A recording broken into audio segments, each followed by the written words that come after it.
محمود نافع أول من رفع العلم المصري على خط بارليف من الفرقة 16 مشاة. احكي لي ايه اللي حصل. يوم 5 أكتوبر كنت قاعد مع قائد الوحدة بتاعتي، كان اسمه محمد رضا خاطر، فقال لي الساعة 12 بالليل ما اعرفش القائد اللواء طالب صاري العلم ازاي؟ ليه؟ طب اجيب منين؟ ده النجار مش موجود واخد اجازة.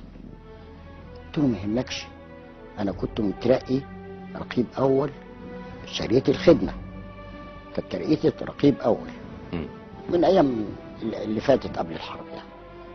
جبت المؤشر اللي القادة بيأشروا بيه على المواقع بتاع الممثلة، على اساس هنا كذا هنا كذا، هنا حفر، هنا دبابة، هنا كذا، خشبة طويلة كده كإشارة، وخدتها وقلت له هي جاهزة، بس هل انت اديت للناس الذخيرة؟ يعني الذخيرة كفاية على الجبهة؟ قال لي لا والله يا محمود. طب نعمل ايه؟ قلت له لا، الساعة 6 الصبح جهز العربية وانا راح اطلع وزع. كل ده انا ما عنديش فكرة ان انا هرفع علم خالص. فخدت بعضي رحت رايح بوزع الذخيرة لغاية الساعة 12:30 و5 تقريبا. كنت قدام مكتب رئيس العمليات، الحفرة بتاعته يعني، بسلمه علبة الرصاص بتاعته، وفوجئت ان في عربية جيب جت وفي ظرف اصفر جه. فبصيت الموضوع اتغير قوي، انا مش فاهم حاجة. قلت له في ايه يا فندم؟ قال لي خلاص هنعدي.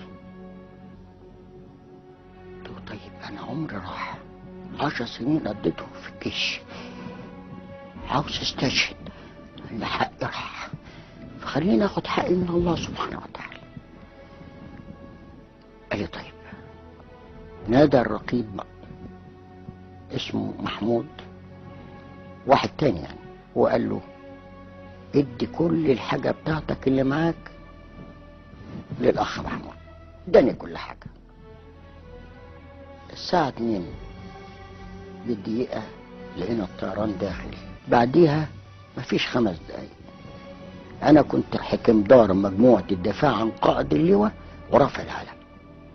نزلنا المركب المطاط، قارب مطاط، انتوا أول ناس تنزلوا؟ أول ناس ننزل. نزلوا قبلينا 2 عامون من سلاح المهندسين وحطوا سلم خشب حبال وفي عقل خشب. انا وقفت تحت قدام السلم، طب هطلع ازاي؟ طب ما هو الساتر الترابي ده ممكن يكون فيه الغام، طب ما انا لو دوست على اللغم هينفجر وانا ماسك العالم. بقيت اجري ورجلي لازم تنزل على الخشبه بتاعت الحبال، ما تنزلش على الارض ابدا، اعتقاد ان هو ممكن ده ما ينفجرش لغم. عدينا القناه، اول ما طلعت على الجبهه فوق على سطح الساتر الترابي رفعت العلم، قلت الله اكبر. كل الناس بعديها كان الصوت يرن من اول بورسعيد لغايه السويس، الله اكبر.